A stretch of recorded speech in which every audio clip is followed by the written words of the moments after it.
I'm Heidi Stark. This is Pretty Red Flags Podcast, Episode 11. This podcast is three things in one.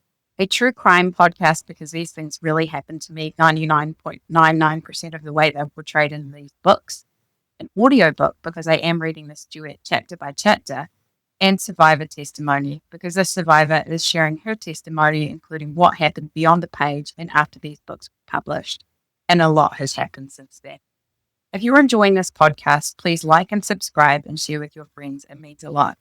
And I will be moving soon. I'm hoping to go somewhere where the echo is a little bit better with the microphone, so we'll see how that goes as well. I appreciate your patience in the meantime. When we left off, Timmy's behavior is increasingly spiraling. Margot is developing an ick. His boundaries are becoming limitless, and his irritation with her is starting to show. But he's mixing the bad times up with enough good that Margot's beginning to feel upside down and sideways. Chapter 49, Denticle Porn. It's starting to get heavy, this strange, chaotic dynamic with Timmy. Every time I buy something for myself, I feel the tugging obligation to buy for two. At first, it seemed like a sweet gesture. It's not that he demands it, because Timmy rarely asks for anything outright. It's the way he looks at me when I have something and he doesn't. A flash of need, followed by that wide grin when I give in. He's always so appreciative. His eyes light up like a child at Christmas, and he'll wrap me in his big arms, pressing kisses to my forehead. "You're the best, my love," he murmurs. And in those moments, my doubts float away, carried off by the tide of affection he pours over me. But each little expense is chipping away at my savings, and I can feel it. Subtle but insistent. I didn't budget for this. When I moved here, I imagined my expenses would be manageable, just me, living on my own terms, maintaining my corporate job. I never planned to be thrust into unemployment, let alone also financially responsible for another grown adult, all while trying to build my fledgling author business. But Timmy has a way of turning everything into an adventure, convincing me that it's fine to split a plate of fries or share a beer. It feels romantic, like we're a team, and it's not like he's pushing it, trying to order the most expensive items on the menu or anything like that. Except I can't help but feel twitchy. There's something in the back of my mind, an old memory stirring.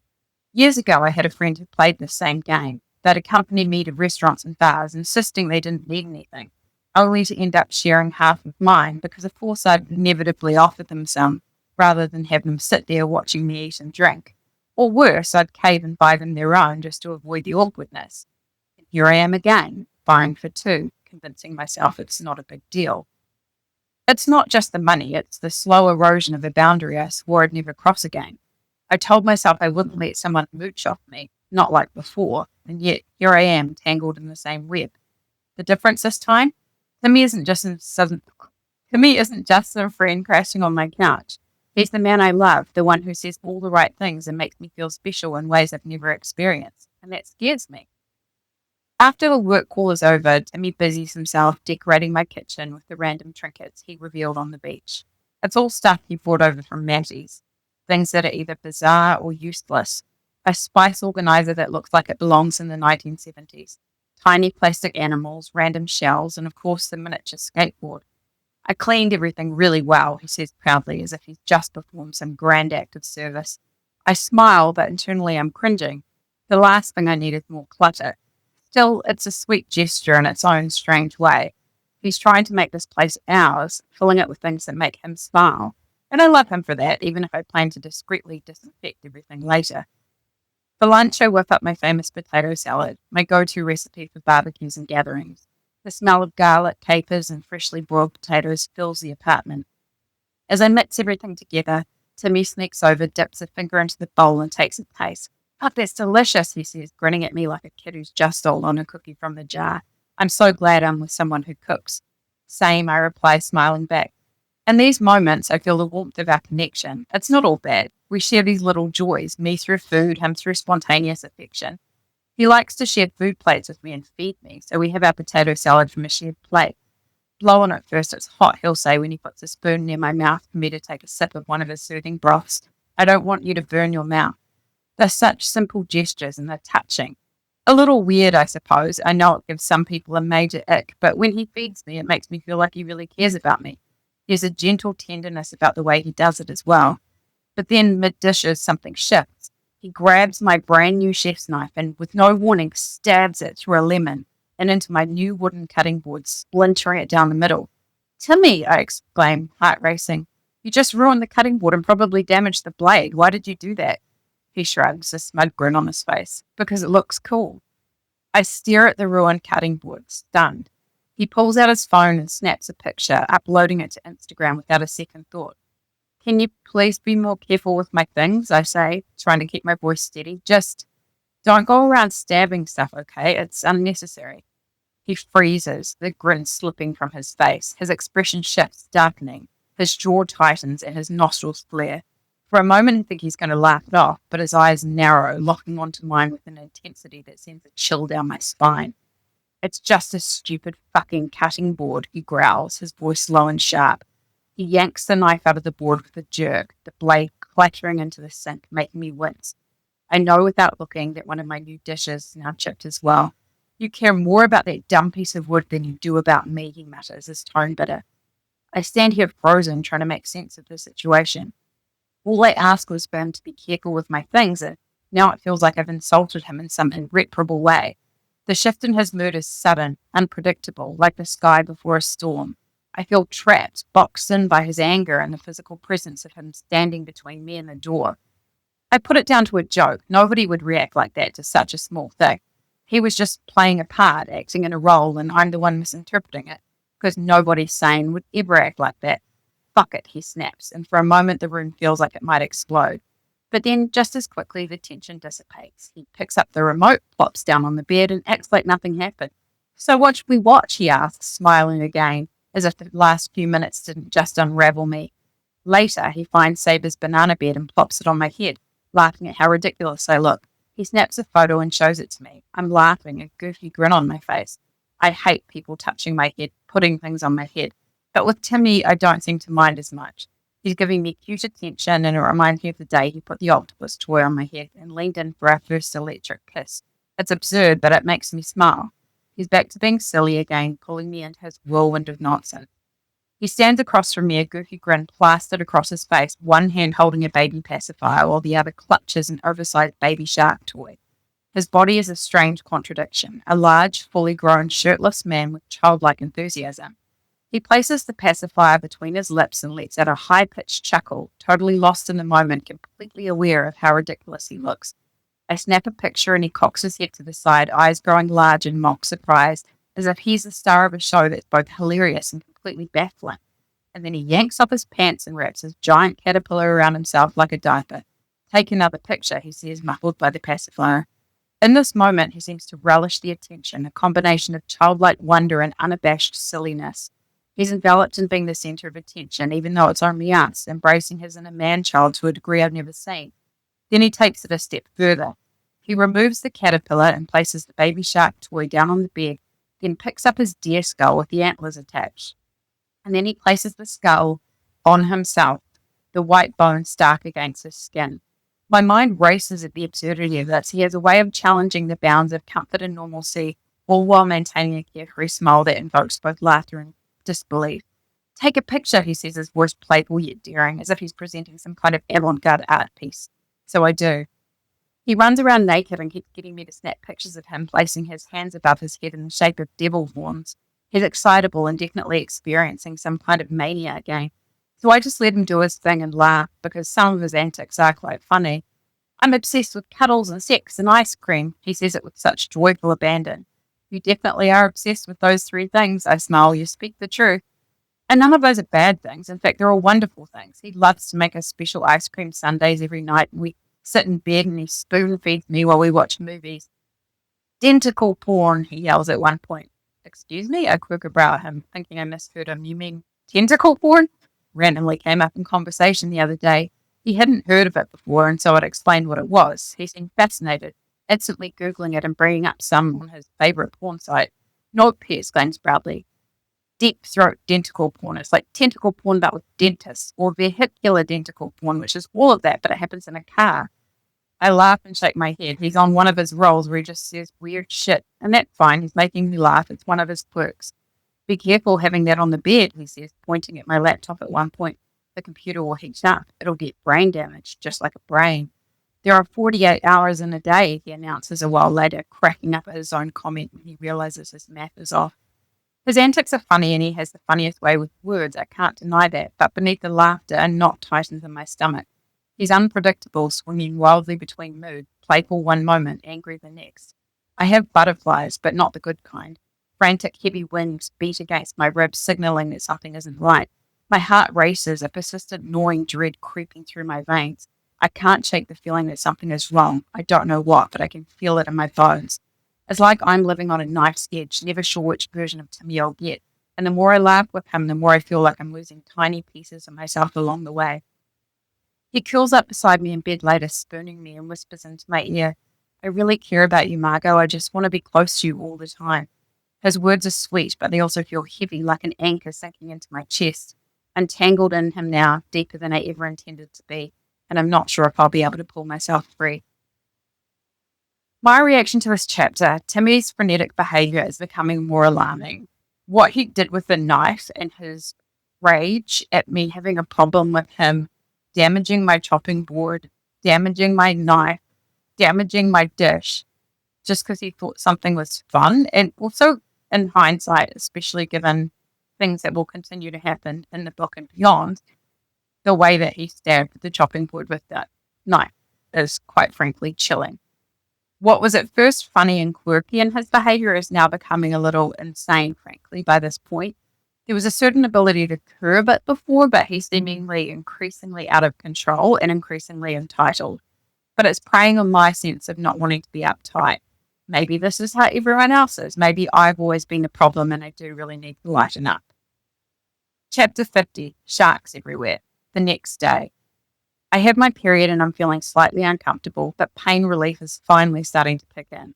Timmy's being super attentive, cracking less silly jokes, and seems genuinely concerned about making sure I feel comfortable. When I told him about my endometriosis diagnosis, he was tender and caring and seemed to have taken it to heart, making sure I'm equipped with drinks and snacks at all times, including a warm and comforting aromatic froth and rubbing my lower back to soothe my pain. He even suggests I pick a show that will make me feel better. I'm assuming he's not wanting to do anything intimate. So many guys don't when it's that time of the month. So I'm surprised when he gets a mischievous gleam in his eye and turns toward me. So you wanna?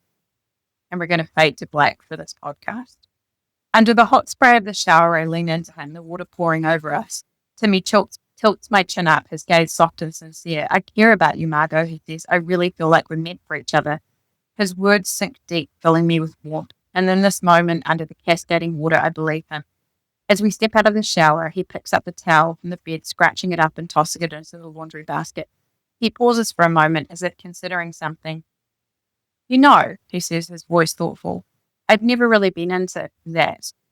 Into what? I ask, curious. Doing that when someone's on that time of the month, his expression softens. But with you, it's different. I don't mind at all. I just want to be close to you. His words wrap around me like a warm blanket, making me feel cherished in a way I've never felt before. It's as if every experience with me is new for him, something profound and meaningful. Then with a grin that's equal parts playful and wicked, he murmurs, I'll put a baby in you, by the way. It comes from nowhere, totally unexpected. The intensity in his gaze sends a shiver down my spine, and to my surprise, the idea stirs something deep within me, something unexpected but undeniably real. I don't know if he's being serious or just playful, but either way, he's just activated a part of me I thought was long buried. This man really is full of surprises. My reaction to this chapter, it was longer. There was obviously a scene that I didn't read aloud, but Timmy had this way of telling me I'm not like all the other girls, that he wanted to do things with me that he didn't want to do with anyone else. Whether it was kissing me when I had lip gloss on or being intimate at that time of the month, he would emphasize these things that he wanted to do with me. It was strange, but who doesn't want to feel special? Who doesn't want to feel like someone loves them so much that they view them differently from every other person they've known before? And as for the baby comment, it came out of the blue. He told me he had no children. This is going to get darker as we learn more about Timmy. Chapter 51, Girl Running. I can't stop thinking about Margot, worrying about her. She moves around from place to place, what feels like every couple of years, and I can't help but sense she's running away each time. It looks glamorous and nomadic, but her life hasn't exactly been stable. But there's a certain freedom in that. She's doing something not a lot of other people do. She keeps getting involved with these dickheads, though. I don't think she purposely goes out there trying to find losers, but I do think she's easy prey, because she's a genuinely kind individual and empath, and I get the sense that she overanalyzes her perceived flaws. When she started dating the special agent, I felt a sense of relief. I always imagined her being with some kind of law enforcement guy. The good kind, though, because there are plenty of assholes there too. But I might be biased because of my own line of work, not that I'm on that side of the law. I'm more comfortable with the idea of her being with someone a bit nerdy, maybe a software engineer, an architect, something like that. But I know she wants and needs to feel protected. I would protect her with everything in my being. I'm trying to do what I can from afar, but it's never going to be enough. Chapter 52, The Numbers Game. Timmy keeps slipping out to smoke cigarettes, leaving the apartment to get down to the sidewalk. Each time it pulls at me in small, uncomfortable ways, like a stone in my shoe. There's something unsettling about the fact he needs to leave the building entirely, pacing back and forth under the palm trees and street lights at odd hours. I don't want to be that person, the one who makes smoking a deal breaker or someone who doesn't trust their partner whenever they're not in the same room as them. But it bugs me, especially in the middle of the night. When I'm done with some emails, I decide to head down to join him, hoping it'll make these smoke breaks seem less distant. But as I step onto the street, I see him standing with a blonde girl. She's leaning toward him the way people do when they're locked into good conversation, her face tipping up with laughter that I can't quite hear. Then, just as she leaves, something strange happens. They both make a gesture like they're miming sending a text. It's subtle but synchronized, like an unspoken agreement. My heart drops. The scene feels oddly intimate, like the kind of exchange it shouldn't be happening between strangers that aren't wanting something more. The thought slithers into my mind before I can stop it. Did he just get her number? I try to shake it off, but the way it makes my stomach churn makes it impossible. Did you get that girl's number? I ask when he sees me, my voice sounding more accusatory than I intended, but I can't help it. No. Why would you say that? Timmy says, his face twisting in offense.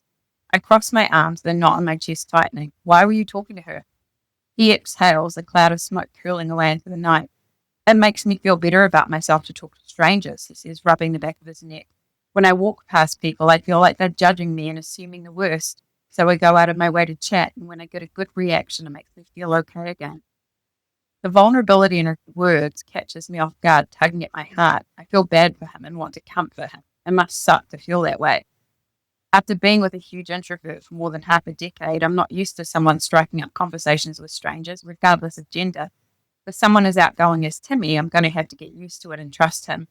Still, something's still not sitting quite right, and the image of him and the girl lingers in the back of my mind like an itch I can't scratch. I sigh. That's rough, Timmy. I'm sorry you feel that way, but why did you both gesture like that? It looked like you were pretending to exchange numbers or text each other. He shakes his head, frustration flickering in his expression.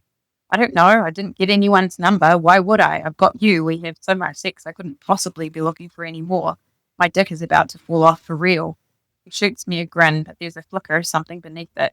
Impatience, maybe, or the hint of a performance. And besides, I really like you. Why would I fuck that up? His answers reassure me, at least on the surface, but that tiny gesture between them keeps playing on repeat in my head. I guess she might just be one of those people that gesticulates freely when she talks. I do that too, I tell myself, but that was so oddly specific. Maybe I'm reading into it. Later in the evening, the thought still gnaws at me, small and persistent like a splinter. You are sure you didn't get her number? I have to ask, hoping I'll feel better if he reassures me one more time. His smile drops, his features darkening. Oh my God, you're still going on about that? His voice sharpens. Can you please just move the fuck on? His reaction stings. I'm sorry. I frown back, my cheeks heating with shame. I just can't stop thinking about it, and I'm trying to be open and honest with you rather than me being upset and you not knowing why. He sighs deeply, rubbing his hands down his face like I'm exhausting him. Well, you need to get over it, he says flatly. I didn't get anyone's number. I wouldn't. I nod, trying to believe him. Promise? Yes, Jesus Christ, Margot, please just stop. If I knew you were going to be this jealous and insecure, I never would have pursued anything with you. Okay, sorry, I say, his words landing like a slap, sharp and stinging. I sink back onto the bed, disappointment hanging heavy in my chest. I hate that I let this spiral out of control. I should trust him. He's right. This kind of paranoia isn't me. I just thought I saw something, but I guess I was mistaken, I mumble, my voice small. Let's just watch a movie. Timmy softens at least a little. Yeah, let's do that. He pulls me closer, his arms draping over my shoulders as if to seal the moment shut. He's attentive for the rest of the evening, skipping the rest of his smoke breaks for the night. I don't bring it up again, and I try to let it go.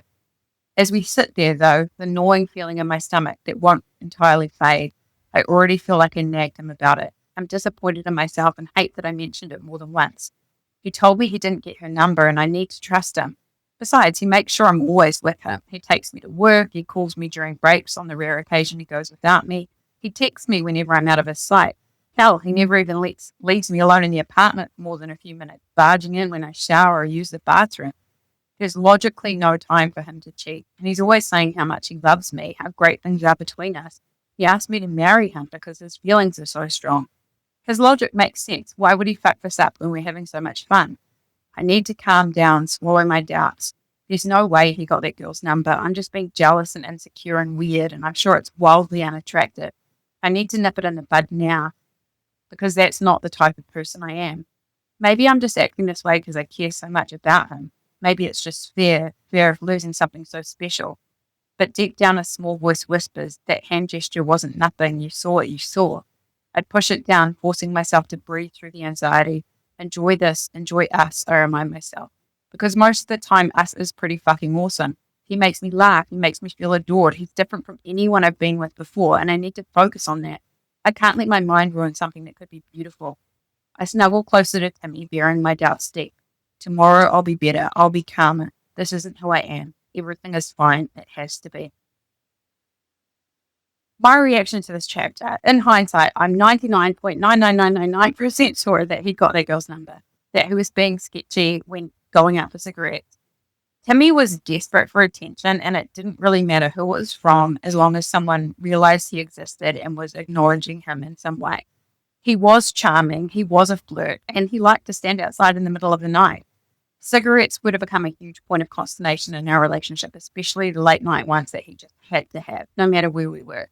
This really preyed on his ability to make me feel like I was the problem, like I was insecure, that he was innocent, when really I had a lot to worry about when it came to me. Chapter 53, 21, Dex. It was only when she turned 21 that I began to see her in a slightly different light. She was suddenly mature, beautiful. Not that she hadn't always been beautiful, but I guess I'd never looked at her like anything more than Danny's kid sister.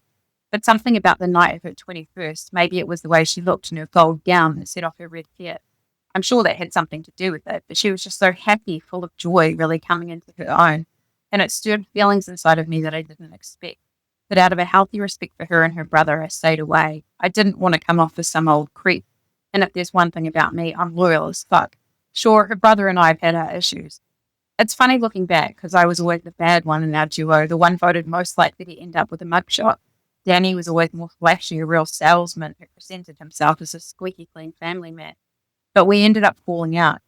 He wasn't who he pretended to be on the outside. He's a serial cheater, among other things, and seeing it devastate his family really rubbed me the wrong way. But even though we don't really talk anymore other than shooting each other a Facebook message or a quick text to say happy birthday each year, I still respect the guy in a few ways. Even though she's beautiful, intelligent, funny, there are so many women out there who aren't his little sister, and so out of respect, I'll stay away. But it doesn't matter, I'll ever stop thinking about her. Chapter 54, Butt Stuff. Timmy's words catch me off guard. I don't think he'd like me if I didn't have a big, you know, he says out of nowhere, frowning. Sometimes I think you just want me for, you know. I blinked, startled by the sudden insecurity woven through his voice. It's not true, I say, though his words linger in the back of my mind. I wonder, just for a second, what things might look like if that part of our relationship weren't so good, if he didn't make me feel so desired, so close, so alive in those moments of intimacy. It's undeniably a core part of our connection. When his hands are on me, I feel worshipped, like a goddess. Would we still have that spark without it? I like to think so. There's more to Timmy than just the way he touches me. There's no way this is a simple case of being stigmatized. There's his sense of humor, his unpredictable creativity, the way he draws attention to the little joys of life. He makes me laugh until I can't breathe every single day. And sometimes when he's kind, really kind, it feels like I'm the only person in the world who truly matters to him.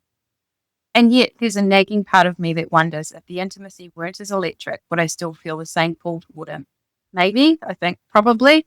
But I don't have to answer that question because right now that part is incredible. It's everything I never thought I could have. It makes all the complications feel distant, at least for a little while. You're so silly, I say, playfully poking at him in the ribs. There are a million things I love about you. You make me laugh every day. I love the way we explore the world together. You're my best friend to me. His expression shifts, softening as his eyes glisten with satisfaction. He tilts his head slightly, wearing that same goofy, contented look that cats get when you scratch them just right. It's adorable. The way he leans into praise, basking in it like sunlight, melts something inside of me every time. I've never met anyone who thrives so fully on admiration and validation. I know that's part of why he wears the ridiculous costumes, the Superman cape, the bone necklace, the oversized sunglasses. It's all designed to catch attention, to draw compliments from strangers. I understand the game, and part of me even admires it. He knows what he needs and he seeks it out unapologetically. But I wish he could see that he doesn't need any of that with me. He's enough just as he is, without the gimmicks, without the theatrics. He doesn't need the validation of the world when he has me. And yet maybe we all seek affirmation in our own ways. I can't fault him for being human. The next morning, he's practically glowing. He makes breakfast grinning from ear to ear. Last night was incredible, he gushes, his excitement infectious. Fuck, Margot, you're so amazing.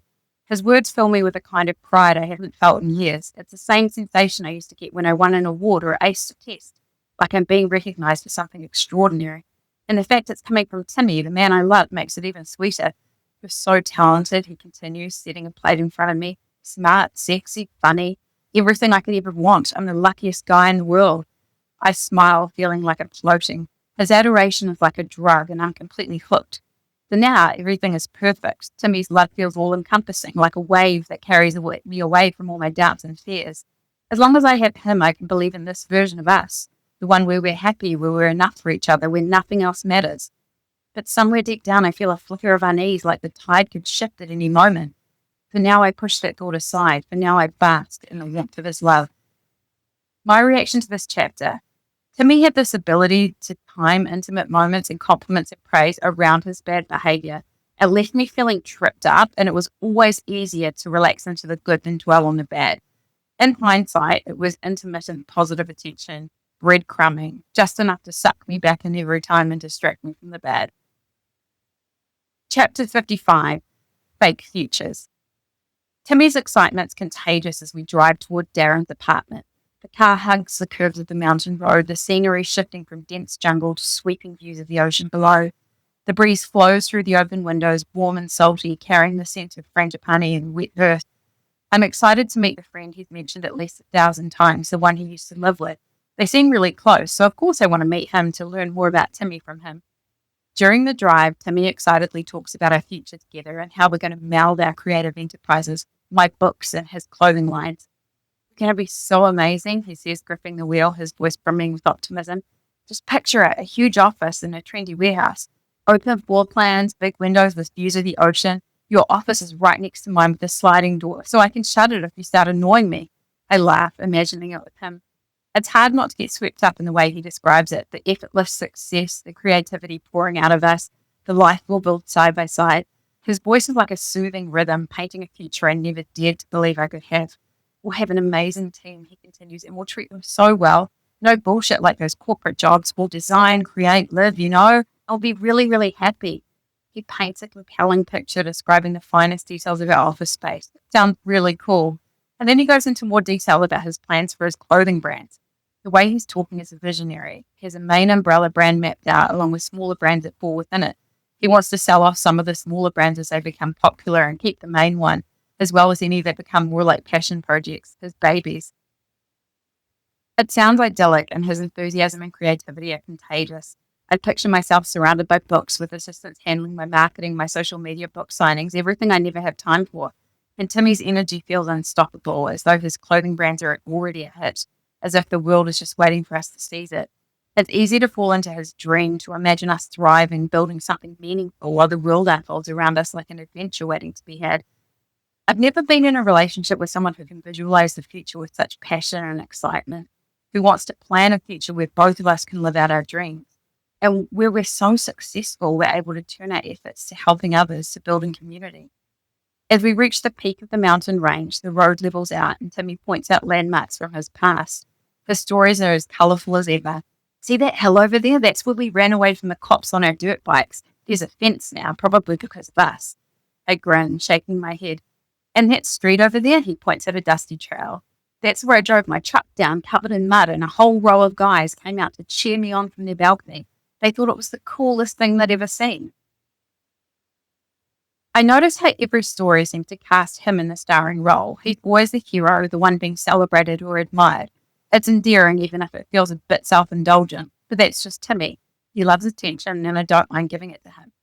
When we finally pull up outside Darren's place, Darren is already waiting for us, standing by his front door, ready to go. He's a big guy, heavily tattooed, with a round belly that stretches his faded t-shirt. There's a gleam in his eyes that makes me weary, but his grin is wide and warm. Hey, sweetheart, Darren greets me, wrapping me in a big bear hug and planting a kiss on my cheek. Been hearing a lot about you. I force a smile, a flicker of unease stirring in my chest. I remember what Timmy told me about Darren, the volatile temper, the history of physical abuse with his previous partner, the drug use. But Timmy insists Darren is a loyal friend, a teddy bear most of the time. I decide to give him the benefit of the doubt for now. We drive Darren to a friend's place where Timmy helps them chop down trees that threaten the house's foundation, using the 2 chainsaws he brought with him from Maddie's place. The air smells of sawdust and green wood mingling with the delicious aroma of pork roasting on a spit. In the courtyard, the atmosphere is laid back and jovial. Timmy stays close to me, making introductions, his hand resting protectively on my lower back. I start to relax a little, letting the warmth of the evening and the camaraderie around us sink in. Darren, surprisingly, abstains from drinking or drugs, saying he's taking a break. I try to take his presence at face value, but I can't quite shake the feeling that there's more to him than the friendly facade he's presenting. He seems to be observing me from a distance, silently scrutinizing me as if he's trying to get a read on me. But I guess that's normal, trying to figure out what would make one of your best friends propose to someone in such a short time. When the night begins to wind down, I glance at Timmy. Are you sure you're okay to drive? I ask, eyeing the empty shot glasses scattered on the table. Yeah, I'll be fine, Timmy waves off my concern. Darren gave me a thump, so I'm good. My stomach tightens. I'm out of my depth with drugs. Sure, I've tried a few things before, but Timmy moves through this world like a seasoned pro. Still, his driving seems steady as we wind back down the mountain, and I let myself relax a little, lulled by the night air and the sound of the engine humming beneath us. Timmy pulls a clear plastic bag with white powder from his pocket and shakes it at me. Want some? He asks with a mischievous grin. I hesitate, but the unease that's been lurking all evening bubbles to the surface, and I find myself curious about how it would affect me. Maybe this will take the edge off. Maybe it'll help me feel more in tune with this wild, carefree life Timmy seems to navigate so effortlessly. Sure, I say, forcing a smile. I tackle a little onto my hand and snort it, the powder burning slightly as it goes up my nose. Almost instantly, my nerves melt away, replaced by a buzzing sense of euphoria. I feel light and invincible, as though the world has cracked open just for me, revealing endless possibilities. Timmy glances at me, his grin widening. Oh, we're going to have some amazing sex tonight, he whispers, and I believe him. And he's right. When we get back to the apartment, it's wild, passionate, and overwhelming. He explores every inch of me, worshipping me like a goddess, and we lose ourselves in each other in the heat and intensity of it all. It feels like nothing else matters, like this is what life is supposed to be. Messy, chaotic, exhilarating. Timmy's unpredictability makes everything feel more alive. He's a storm, and I'm riding the wave with him, unsure where they'll take me, but exhilarated all the same. As we lie tangled in the sheets afterward, Timmy kisses my shoulder. You're incredible, Margot, he murmurs, his voice soft with affection. I'm so lucky to have you. I smile, basking in the warmth of his words. In these moments, it's easy to believe in the dream we sell in. Easy to imagine a future where it's just us against the world, building something extraordinary together. But somewhere deep inside, a small voice whispers that maybe I've drifted too far offshore. Maybe I'm in deeper waters than I realize. But I push the thought aside, determined to let Timmy lead the way. This is his world after all, his sunset came, and I've chosen to follow him into it. My reaction to this chapter, I didn't know what future faking was back then, and I'm a really strong visualizer. That's why I think I enjoy writing and reading. I see things and I imagine them so vividly and richly, and it's like Timmy could do that too. And he used these images to create a facade, a veneer that hid how shitty everything was down below, just under the surface and extending into forever. He painted compelling pictures that it was easy to get wrapped up in. I since learned that this is common behavior, and that narcissists are extremely skilled at doing this to sell you potential rather than letting you see what really is now and what is probably never going to change. Meeting his best friend was a little bit intimidating, but he was really kind to me. He was really calm. He wasn't under the influence of any substances, and he just seemed interested in getting to know me. He was a little bit creepy, but nothing over the top. Chapter 56, Unintentional Boner Party, the Past, Me. My grandmother emailed me to tell me that my father made sexual advances on me when I was younger. Therapist. Do you have any memory of that? Me, no, he never would have done that. Therapist, well then don't let your grandmother screw your memory. The thing with memories is that they're very malleable, and if someone gets something like that into your head, you could start to believe it, even if it's not at all true. In that sense, memories are very easily manipulated. The present. The ridiculous noise complaints from my neighbour kept coming. The concierge knocks for the second time this week. I open the door, plastering on a polite smile. Sorry to bother you again, he says, glancing nervously at the apartment behind me, noticing Timmy in the back corner. But we've received another complaint, this time about the TV volume. We were just watching a TV show on my computer, I explained, truly surprised by his visit. The volume wasn't even loud. I understand, the concierge says, lowering his voice as if trying not to set up a bomb. But the building has quiet hours and sound carries easily with the balcony doors open. I'm so frazzled by these complaints that by now every time we watch TV I'm on edge. The computer's volume doesn't even go up that high. I nod, feeling weary but compliant. Okay, sorry, we'll turn it down. But before I can close the door, Timmy appears behind me. His eyes are dark with fury. He's already bristling, ready to fight. This is fucking insane, he snaps at the concierge. She pays how much for this place, and now we can't even watch TV without being harassed?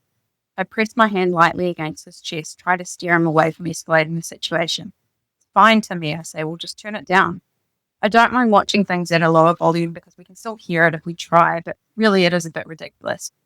Even though this apartment is new, they don't seem to have done a great job with the soundproofing, and if the balcony door is open, noise travels. While it's a bit over the top, I tend to be compliant and laid back, and so I just figure we'll turn the volume down a bit, no big deal. Timmy, on the other hand, is furious. He yanks the computer remote from the table and cranks the volume back up. There. That's what normal people do when they pay a ridiculous amount for rent. They watch TV however the fuck they want. Timmy, look, just don't worry about it. I don't want to make this into a big deal. I take the remote from him and he sighs as I turn the volume back down again. He glares at me but doesn't argue further, his jaw working as he silently fumes. For the rest of the night, Timmy finds it impossible to relax. His behaviour is like a pressure cooker, hissing quietly just beneath the surface. He's pacing the apartment, his fists clenching and unclenching at his sides. Every time I hear someone walk past in the hallway, my stomach twists and knots, worrying it's going to be the concierge's knock on the door with another complaint and anticipating Timmy's reaction. The next day, Timmy is still restless, but he seems happier. We managed to have a quiet day with no complaints. In the evening, I watch him walk to the balcony completely naked, his swinging in the breeze. I don't think much of it at first. We're high up on the 23rd floor. The balconies are partitioned enough that privacy isn't usually a concern, and Timmy's just being Timmy, comfortable in his own skin. I've never seen someone do more helicopters with pure joy on their face. In fact, I don't think I'd ever seen a guy do a helicopter until I met Timmy. But then I see him peering around the edge of the balcony, craning his neck to where the leasing agent's unit is located. Suddenly he's having a conversation. Oh, hello, I hear him say, his tone a little flirty. Timmy, I call uneasy. What are you doing? He grins over his shoulder, his eyes gleaming with mischief. Saying hi.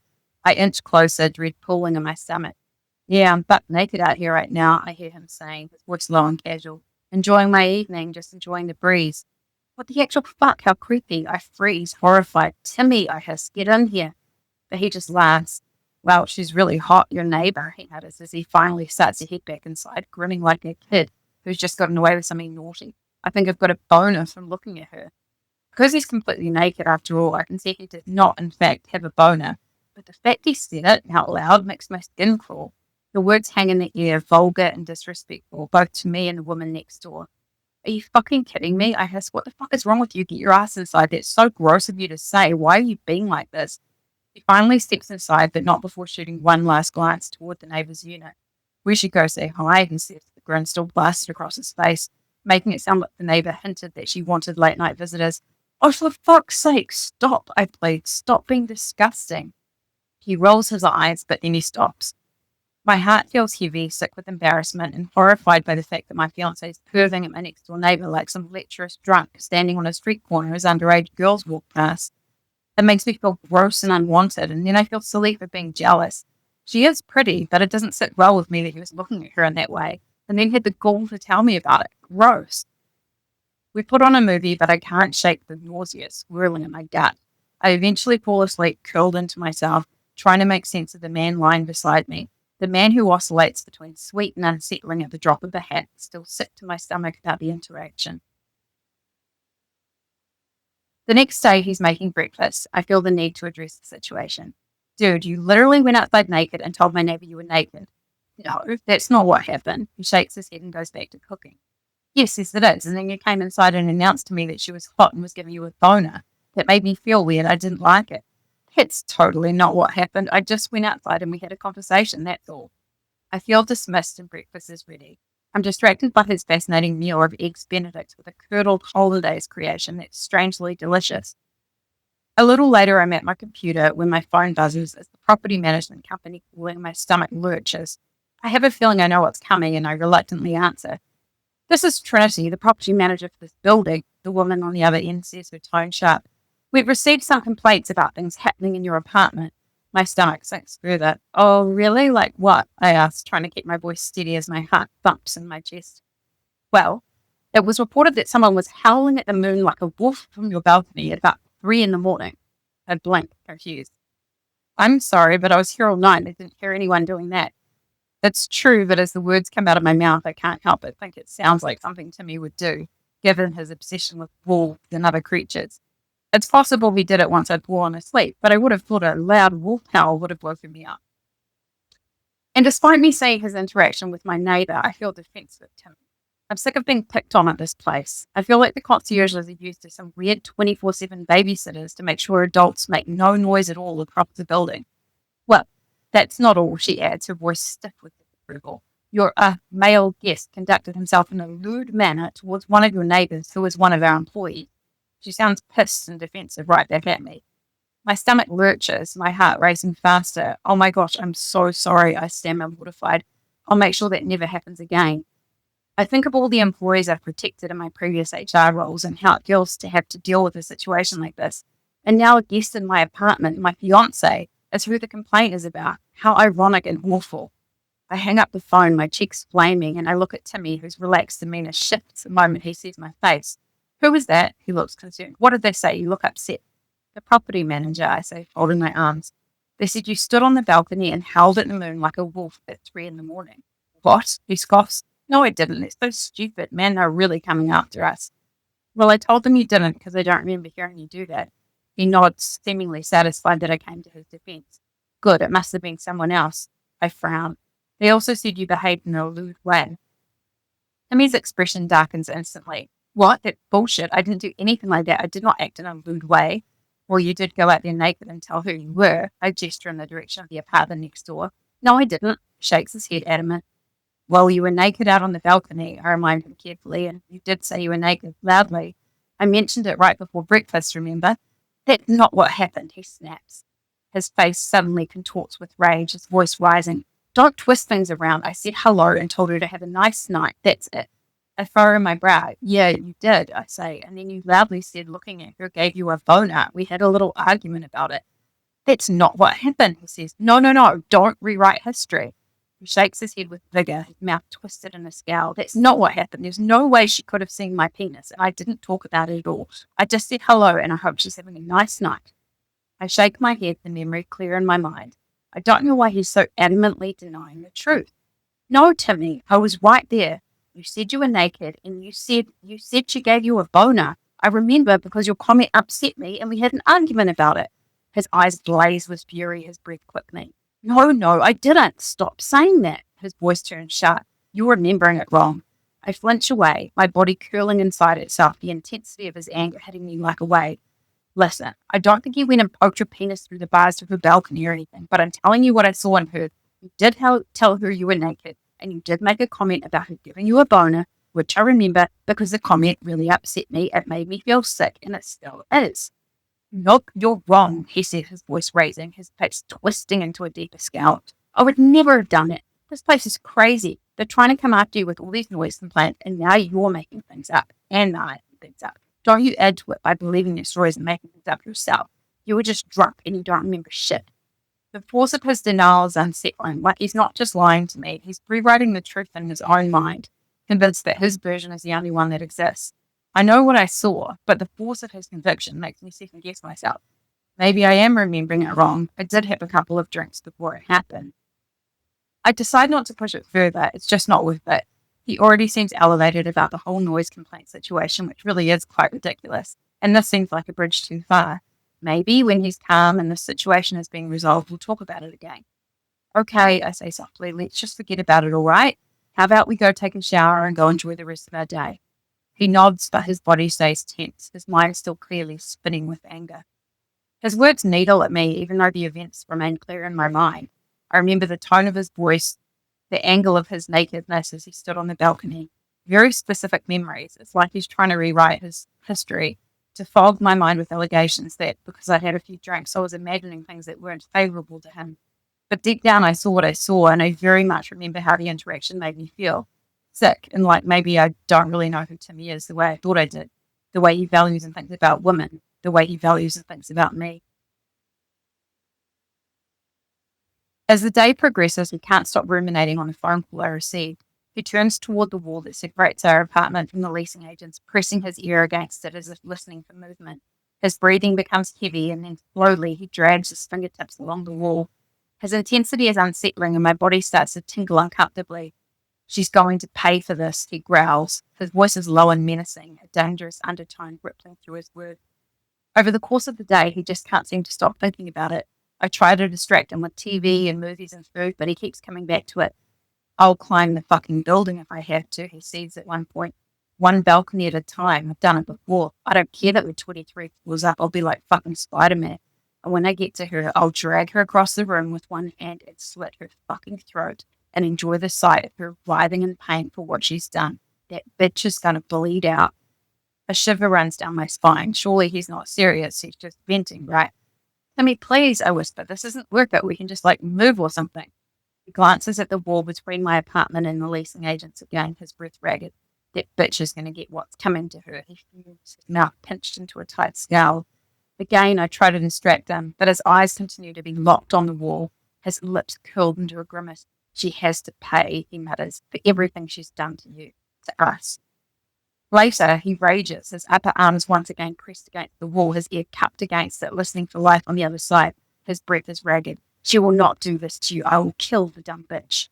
I shiver. Surely he's joking, not that it's at all funny. I don't know if I've ever seen someone so angry except for in horror movies or some kind of true crime documentary. Talk about dramatic. This seems like something that can be fixed without what seems like parkour and murder. Thank you for being protective of me, but that's a bit over the top. For all that she's done to you, he's speaking slower than usual, deeper. Done to us. Babe, calm down, I plead, my voice soft. Seriously, let's just move, find somewhere else with better soundproofing. Clearly this building sucks. We can find something else where people don't complain at the smallest thing. She has to pay for what she's done. His voice is low, guttural. Can you please calm down? I'm upset too, but we can't do anything about it right now. Look at what she's done, though, he says. You've moved all the way over here, up and changed your life, and she set you up. She put you in the apartment next to hers, and she's making noise complaints against you for laughing. He has a point. That is pretty shitty of her. I don't know what she's playing at, but it's nothing worth causing violence over. In a twisted way, it feels nice to have this kind of alpha male protection, even if it's also terrifying at the same time. A more hinged individual would surely recommend complaining to her manager or the parent company. But I feel like because of his inappropriate behavior the previous night, they now have legitimate cause for complaint. He's so angry, though, it's not the time to bring that up, that it's now his fault we can't rectify the situation properly. I get why he's mad to a point, but now he's put us on the back foot, weakening our position by dangling his bits in her direction and telling her he was. Come on, baby, let's just watch a movie. I try to distract him to change the topic. Just relax for a bit, okay? Movies generally seem to distract him as long as they're ones he likes. He exhales sharply and the fire in his eyes dims slightly. Fine, he mutters, but we're not done with this. He collapses onto the bed, the remote in hand, his expression still tight with anger. As he flips through the channels, I sit beside him, my mind racing. I try to steady my breath to tamp down the fear crawling up my throat. His anger seems so over the top, so disproportionate with what's happened. His words, his threats, they hang heavy in the air. I want to believe he didn't mean them, that he's just blowing off steam. But the way he said it, so cold and deliberate, leaves me with a knot of unease in my stomach that refuses to unravel. And as we sit here watching the screen flicker with the beginning of another movie, I can't help but feel like a fuse has been lit, and I have no idea when or if it will burn out. My reaction to this chapter, this one gives me chills. I was afraid. He is, 200 something pound guy, 6'2" plus, literally scraping his hands against the wall, and just his voice changed and his face changed. And it almost felt like he was acting a part because the first time he'd really done that and I'd never experienced it before. So it's like my brain was trying to simultaneously take in what he was doing and make sense of it, and not doing a very good job of that. It was definitely my first experience of extreme gaslighting as well. I didn't know what it was. I'd heard the word banding around a little, but it wasn't a great concrete example of gaslighting in action. I don't know what is. A thing happened in front of my face. It was seen by others, validated by them, and then he told me it didn't happen. And my brain questioned it. He was so compelling, so adamant, had so many excuses lined up, and, came at me for being the one in the wrong. I ended up doubting myself. But I don't feel foolish because I can see how expert and how adept he was at making the ridiculous seem normal, and at making himself seem like an innocent victim that everyone else was always out to get. That this was just another attack against evangelic behavior. It was easier to quiet the nagging voice in my gut, the crawling in my brain, and go with his simple explanation. This was going to be the first of many audacious examples, but this was the first experience of gaslighting that I really ever had, and it will forever be seared in my mind. That's all for this episode. Next time, interactions with the neighbour are going to reach a whole other level. Trigger warnings await for sure. As always, I'd love to hear from you, whether you've been in a similar situation or what stood out to you about this episode. Remember to like, subscribe, and share with your friend. And in the meantime, remember it was never you, you're not too much, and it wasn't your fault.